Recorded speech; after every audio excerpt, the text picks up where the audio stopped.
sou a Andressa Holtz e esse é o Andressarte. Curtam esse vídeo, se inscrevam no canal. Vamos ver o que temos hoje no nosso baú?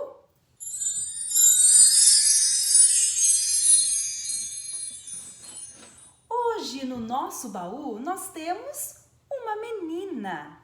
Vamos contar uma história para vocês de uma menina que queria conhecer o som dos animais. Vem comigo! Ana e o som dos animais.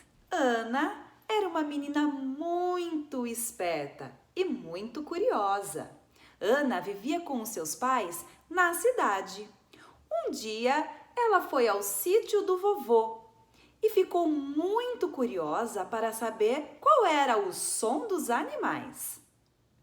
Passeando pelo sítio, Ana encontrou um gato.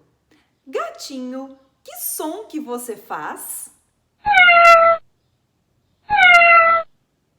Ana continuou caminhando e encontrou um porco.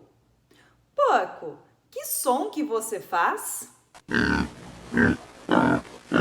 Logo à frente, Ana avistou um lago e nesse lago tinha um sapo. Sapo, que som que você faz?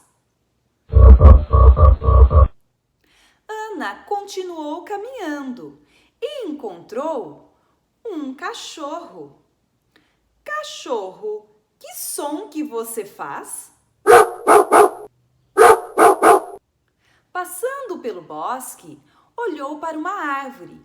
Em cima da árvore tinha um macaco. Macaco, que som que você faz?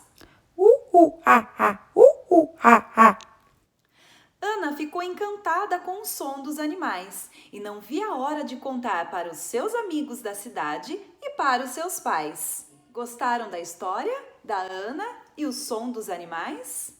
Espero que sim. Tchau, tchau!